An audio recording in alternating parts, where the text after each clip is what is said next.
buenos días, amigos y amigas de Análisis Político. Qué gusto me da recibirlos hoy que justamente iniciamos esta serie de mesas políticas de nuestro programa Análisis Político.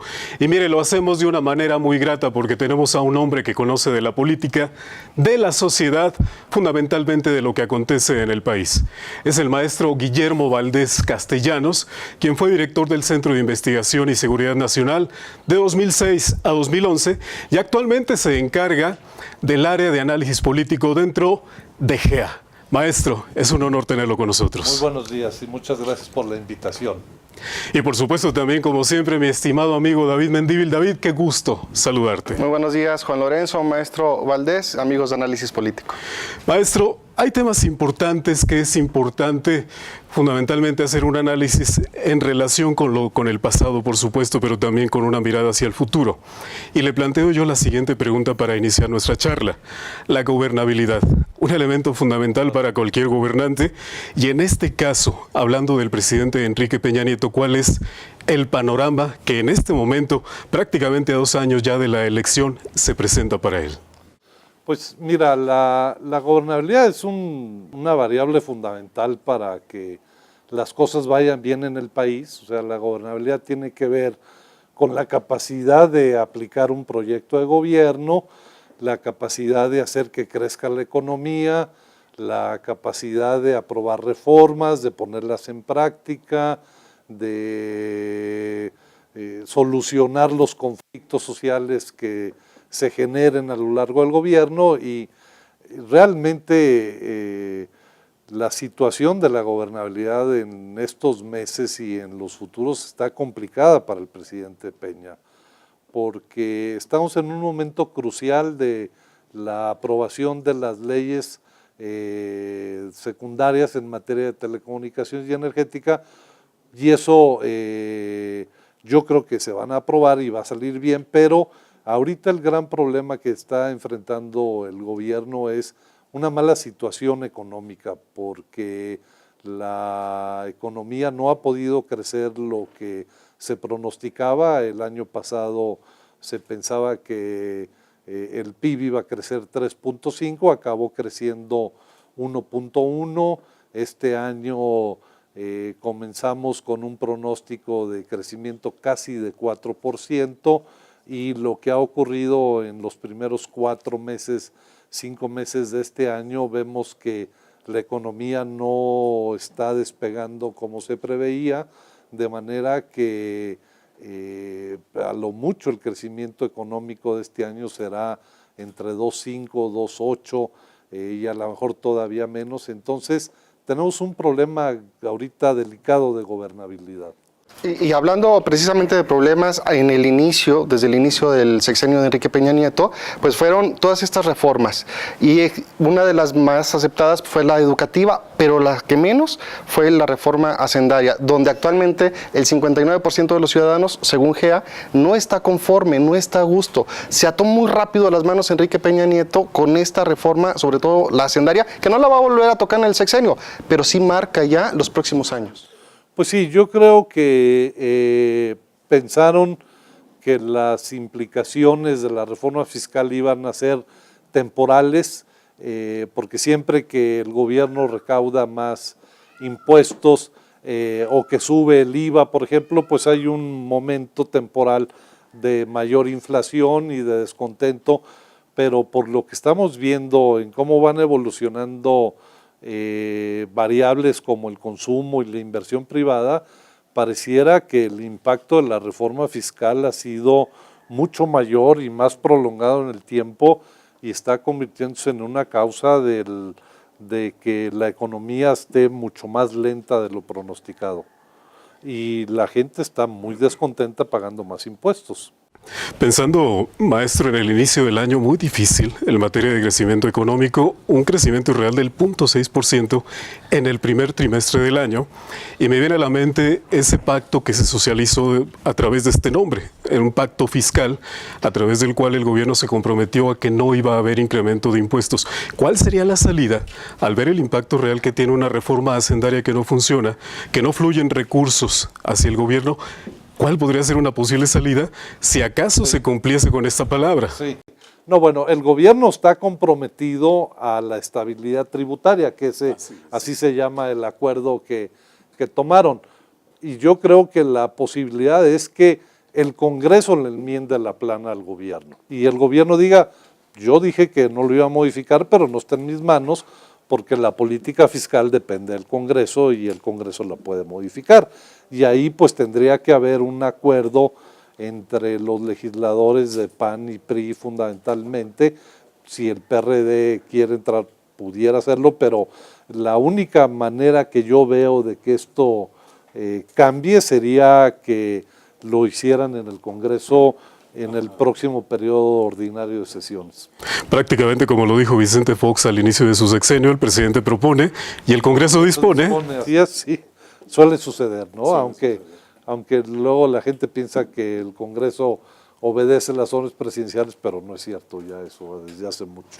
En donde la batalla se ha dado precisamente en el Congreso, pareciera que la reforma político-electoral ha sido la moneda de cambio para pasar a otras discusiones como la energética. Y precisamente el próximo año hay elecciones intermedias, donde se evalúa generalmente al presidente de la República, a Fox, a Calderón, no les fue nada bien. ¿Qué se puede prever en ese sentido para la renovación y los nuevos 500 diputados federales? Pues yo creo que la elección de 2015 viene con variables complicadas para el partido en el poder, porque pues la desilusión de la gente con la situación económica, pero no solo con la situación económica, porque también en la encuesta que levantamos desde hace 18 años para seguirle el pulso a la gobernabilidad, dice, por ejemplo, que la seguridad sigue siendo para los mexicanos, para 43% de los mexicanos, la seguridad sigue siendo el principal problema del país, y por otro lado, pues la política tampoco los tiene muy contentos. Entonces, yo creo que puede ser un año electoral difícil para el PRI, y que así como al presidente Zedillo, al presidente Fox y al presidente Calderón les fue mal en la elección intermedia, el PRI pudiera sufrir un descalabro el próximo año y reducir su número de diputaciones. Porque además parece que se diversifica los problemas más graves, inseguridad, economía, pero el ciudadano está dando desaprobación al gobierno de Enrique Peña Nieto, incluso hasta por las mismas reformas, una por una, añadido al poco crecimiento. Esto le complica aún más ese panorama, sí, a pesar de que el PRI como partido va por encima de los otros dos más fuertes. Así es, porque fíjate, aquí hay una paradoja increíble, porque el gobierno ha defendido que su principal logro son las reformas estructurales que en el mediano plazo van a hacer que México despegue como una potencia económica de otro nivel, más fuerte, ¿no? Pero el problema es que la población percibe que las reformas estructurales no solamente no son un acierto, sino son el peor error del presidente Peña. Hay 10% de personas que piensa que es lo peor que le ha podido pasar al país estas reformas. Entonces, el gobierno va a entrar, y el PRI, a una campaña electoral el próximo año presumiendo sus logros, que son las reformas, cuando para el ciudadano las reformas son un error del gobierno. Entonces, van a tener que pensar muy bien cómo construyen su discurso y su propuesta política para el año que entra, porque les puede ser contraproducente el fundar su campaña electoral nada más en lo de las reformas estructurales. Justamente, maestro, en el discurso que el gobierno tendrá que retomar o rehacer, fundamentalmente lo planteo de la siguiente manera. Por un lado vemos al gobierno y a la Secretaría de Hacienda comunicando una idea, si no del todo optimista, pues hasta cierto punto positiva. Pero luego llega el Banco de México, llega el INEGI, llega la OCDE y nos dan un discurso totalmente distinto. Por ejemplo, José Ángel Gurría nos acaba de decir que las reformas van a cambiar la tendencia económica del país en 2050. Creo yo que lo que más me espantó en lo personal, que no sé si va a ser en enero, en febrero o en diciembre de 2050. ¿Cómo rearmar un discurso que sea eficiente porque hay contradicción por donde quiera? No, pues ese va a ser el gran reto de los estrategas del PRI del próximo año. Yo no creo que sea hasta tan lejos lo de las reformas. Si te pones a analizar los procesos, por ejemplo, de reformas energéticas en materia petrolera en Noruega, en Colombia, en otros países, en un plazo entre 7 y 9, 10 años, ya se va a sentir con mucha fuerza esto, ¿no? Pero para el caso de 2015 está todavía muy lejos del beneficio, ¿no? Entonces van a tener que ser muy creativos porque con una situación económica muy complicada, va a estar, yo no sé cuál va a ser el discurso del PRI. Y si hablamos de discursos, maestro Valdés, el de los partidos es sumamente encontrado, el de los partidos políticos. Vemos cómo, por ejemplo, la mayoría de los ciudadanos no cree en su discurso. El 38% no lo hace así, apenas el 15%. Pero aquí ya empezamos a ver el panorama para el 2015, donde el PRI y el PAN han tenido un ligero repunte, pero el PRD se cae. Esto es interesante porque en el 2015 llega un nuevo partido político, entre tres, que puede tener cierto futuro, que es Morena, y le puede bajar drásticamente la votación al PRD, pero dejar al PRI y al PAN en la delantera. Así es. Sí, yo creo que se plantea un escenario muy interesante electoral para el año que entra en ese sentido, porque va a haber un nuevo jugador que, como tú dices, es Morena, o sea, el partido de López Obrador, que entre ambos se van a disputar alrededor del 20% que históricamente la izquierda ha obtenido en las elecciones intermedias de Congreso, de Cámara de Diputados, ¿no? La incógnita es si de esos 20% Morena se va a quedar 15 y le deja 5 al PRD o viceversa, el PRD se queda con 15 y Morena 5, no lo sabemos, esa es el PAN le va a permitir esta división del voto de la izquierda recuperar por lo menos el segundo lugar, y yo creo que un poco lo que beneficiaría al PRI en 2015 es que PAN y PRD están bastante rezagados y bastante golpeados en términos de su imagen frente a la ciudadanía. El PAN tiene una identidad partidista, es decir, de gente que se identifica con los principios y los valores y los discursos y los liderazgos panistas. En marzo tenía 9%, o sea, nunca en su historia el PAN había estado tan bajo en este nivel de identidad partidista. Llegó a estar arriba de los 30 en la época posterior al triunfo del 2000 de Vicente Fox. Después se mantuvo entre 25 y 30 en la época de los últimos años de Fox y de Calderón, y de repente se desploma a 9%. Ahora entre marzo y junio se recupera de 9 a 15, pero sigue estando por debajo, y el PRD, la izquierda, está en un momento crítico, puesto que ahorita trae simplemente 9% de identidad, o sea, es la mitad de lo que históricamente ha tenido, y esto es lo que está haciendo que el PRI aparezca todavía como en primer lugar de intención de voto para el próximo año. Una mejoría de Acción Nacional que le podemos justificar gracias a haber abierto la elección a sus militantes. En parte sí, porque mira, los procesos de elección de dirigencias partidistas o elección de candidatos que se abren a la población en general tienen mucha exposición mediática, y entonces le recuerda a la población la existencia de sus partidos, y además como fue un proceso democrático que salió bien, que no estuvo caracterizado por conflictos, por agresiones, por cosas sucias que a la gente no le gustan, entonces valoró bien el proceso del PAN, y eso muy probablemente sea la causa por la que la imagen del PAN empieza a repuntar en los últimos meses. Maestro, en el ámbito de la seguridad pública, Históricamente, en los últimos sexenios hemos visto cómo la inseguridad y la economía han disputado el primer lugar entre las preocupaciones del ciudadano.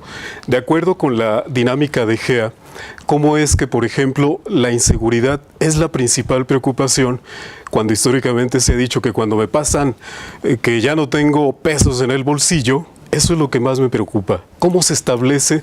Claro, hay una base numérica, pero ¿cómo se establece este criterio para decir que la inseguridad es el principal problema? Es simplemente por la cantidad, o sea, hay una pregunta que te dice, ¿cuál cree usted que es el principal problema del país? Y puntean muy entre economía y seguridad, ahí se la van llevando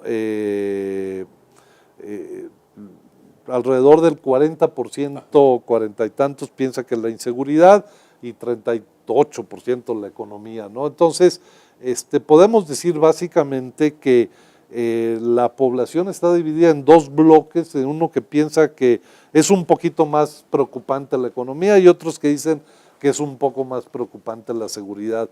Y ahí pues depende un poco de cómo le vaya a uno en la feria, ¿no?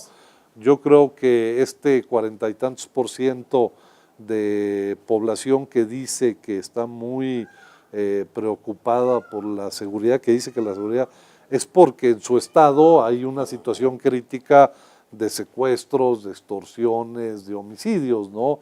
Deben de estar ahí el peso fuerte de la población del Tamaulipas, Michoacán, Veracruz, Estado de México, Guerrero, Morelos, que son estados en donde hay situaciones muy complicadas en materia de seguridad. Y precisamente el ciudadano no está conforme con esos discursos. Tenemos focos rojos, sobre todo Tamaulipas, Michoacán, y que hoy florece aún más con el caso del doctor Mireles. ¿De qué forma permea socialmente el caso de un personaje como este médico que lideró alguna parte de las autodefensas en Michoacán? Bueno, mira, el caso de Michoacán es muy complicado. Cuando la gente se sintió completamente indefensa a principios del año pasado, perdón, 2013, fue cuando surgen estos movimientos de la autodefensa, de las autodefensas, motivados por el avance y el poder impresionante que llegaron a tener las organizaciones criminales, como el caso de los Caballeros Templarios. Entonces, en el caso de estos estados muy afectados por la inseguridad, como es Michoacán, yo creo que el factor seguridad sí llega a ser un factor en la intención de voto. Generalmente, aunque la gente sienta que la inseguridad es grave, no suele tener el mismo impacto en las intenciones de voto que, por ejemplo, el tema económico. Entonces, pero hay estados en donde, como es tan relevante, porque en el caso de Michoacán y en el caso de Tamaulipas, estamos hablando que se pasa de una crisis de inseguridad a una crisis de ingobernabilidad, porque el gobierno estatal queda total y absolutamente rebasado, ¿no? Entonces tiene que haber una intervención federal para tratar de restablecer la situación de orden, de autoridad del Estado en esas entidades. Y en el caso de Michoacán va a haber elecciones de gobernador el año que entra y muy probablemente el tema de seguridad influya en el comportamiento de los electores. En el plano de la inseguridad, ¿qué opina usted, maestro, en relación con estos dos factores, Tamaulipas y la aprehensión del doctor Mireles? Fundamentalmente por lo siguiente: en esta semana el secretario de Gobernación, Miguel Ángel Osorio Chong, dijo que en 50 días de implementado el operativo federal en Tamaulipas, la situación había cambiado. Hubo reacciones y hubo quien dijo, vénganse a vivir a Tamaulipas, a ver si es cierto. Luego vemos la reacción en las redes sociales, fundamentalmente, donde ya se dice todos somos el doctor Mireles. ¿Qué le pasa al gobierno? ¿Volvemos al problema de comunicación o por qué la increencia? Mira, yo creo que en general en los políticos hay una tendencia a exagerar los logros, que a veces se tienen logros pero se exageran o se presumen demasiado, y cuando la realidad es tan gris, o sea, no tienes una una situación completamente negra o completamente blanca, sino, por ejemplo, Michoacán. En Michoacán, entre enero y abril de este año, los homicidios, creo, si no recuerdo mal las cifras, son creo que 40% más que en el primer cuatrimestre de 2013, pese a la intervención federal. Pero en Michoacán hay otras cosas que sí han mejorado con la presencia federal. O sea, por ejemplo, simplemente se evitó una guerra civil entre autodefensas y templarios. Y bueno, eso fue un logro muy importante, aunque siguieron creciendo los homicidios. Entonces, la realidad tiene esta parte pues negativa y esta otra parte positiva. Entonces, el gobierno tiende a exagerar una y la gente está viviendo la otra, y entonces genera esta contradicción que creo que los políticos debieran ser más responsables en el manejo de esto para no generar tanta incredulidad, ¿no? Maestro, en el último año la tendencia ha sido muy constante precisamente en los problemas más marcados. 43% ve el mayor problema en la inseguridad, 38% en lo económico, 17% en lo político y rezagado con el 4% los servicios. ¿Se espera que haya un golpe de timón en el gobierno federal que cambie esta perspectiva? No, no creo. Mira, la economía va a crecer un poco más que el año pasado. Digamos, pensando en el peor de los casos, que algunos analistas y economistas dicen que el crecimiento sería de 2% este año, sería la mitad del 4% que se dijo, pero sería el doble del 1% del año pasado. Entonces va a haber una ligera mejoría económica en 2014, por lo cual la gente no va a modificar drásticamente su percepción. O sea, sí va a haber un poco más de empleo, un poco más de ingreso, un poco más de actividad económica, pero no lo suficiente como para modificar radicalmente el estado de ánimo, la percepción de que las cosas van muy lentas. Y en seguridad, son problemas muy complejos de solucionar. La seguridad está asociada a la existencia de instituciones, o sea, hay seguridad si tenemos instituciones de seguridad y justicia eficaces, policías municipales, policías estatales, ministerios públicos, cárceles bien cuidadas que rehabiliten, etcétera. Si tenemos eso, estamos en condiciones de combatir mejor a los delincuentes, organizados o no organizados, y el problema es que en México la reconstrucción de las instituciones locales de seguridad es un proceso que va a llevar muchos años, y mientras no tengamos esas capacidades restablecidas, pues muchas organizaciones criminales van a seguir secuestrando y van a seguir. Entonces, son procesos muy lentos de solucionar. Entonces, yo no percibo que en los próximos 12 meses haya cambios muy drásticos. Probablemente la tendencia de homicidio siga decreciendo ligeramente, como lo ha venido haciendo desde mediados de 2011, o sea, ya llevamos 3 años consecutivos en donde la tasa de homicidios decrece a una tasa ligera, pero va decreciendo, lo cual es una buena noticia. En cuanto al secuestro y la extorsión, estuvieron creciendo los primeros meses de este año, ojalá y topen y empiecen a descender, pero aún en el supuesto caso de que empezaran a descender, serían reducciones muy menores. Entonces, no veo un cambio radical ni un cambio de timón fuerte en esas tendencias. Finalmente, maestro Guillermo Valdés, ya tocó usted justamente el término que yo le iba a preguntar, del cual le iba a comentar acerca del cambio de timón, del golpe de timón. Sí. 2015 es un año muy importante para el gobierno federal, será evaluado a través de la elección federal.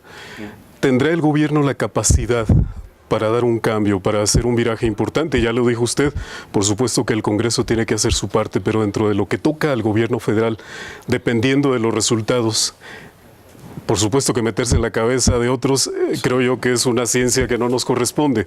Pero en este caso el gobierno podría tener que tomar una decisión. Yo creo que lo que está en manos del gobierno es acelerar y intensificar, por ejemplo, toda la política social, que yo creo que ya lo empezaron a hacer.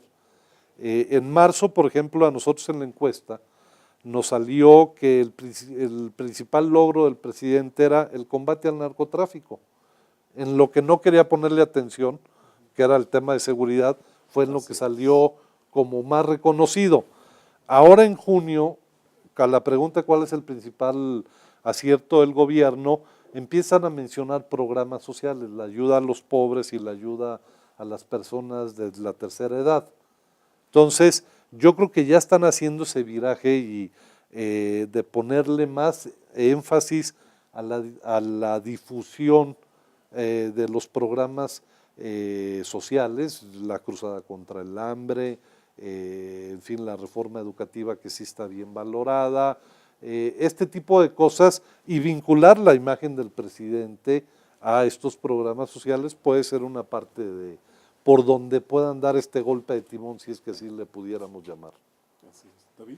Pues ver qué es lo que sucede, porque sí tenemos una primera evaluación a la mitad del sexenio en el 2015. Así es. Y cambio de gobernaturas en algunas entidades, que eso también permea, muchas de ellas ahora en manos del PRI. Así es. Yo creo que puede ser un año muy complicado para el PRI. Si pierde varias gubernaturas, pues sería un mal resultado. En la elección federal, un escenario probable es que el descontento no se traduzca en un voto de oposición muy fuerte, sobre todo si PAN y PRD no son bien percibidos. Pero entonces el descontento se iría al abstencionismo, que lo cual también sería una manera de descalificar al gobierno, o sea, porque la abstención electoral es un alejamiento del ciudadano con respecto a la política y el no llevar a la gente también es un mal signo para el gobierno porque tiene muy poca respaldo de muy pocos electores, ¿no? Entonces, pues yo creo que lo podremos seguir estudiando en los próximos meses, pero sí viene un año en principio complicado para el PRI y para el gobierno. Bueno, pues maestro Guillermo Valdés Castellanos, ha sido un honor iniciar en esta edición sabatina nuestras mesas políticas. En verdad, le estamos muy agradecidos. Muchas gracias a ustedes y muy buenos días. Muy buenos días. Amigos y amigas de Análisis Político, qué bueno que nos siguen acompañando. Quédese con nosotros, sigue mucho más de nuestra edición de hoy.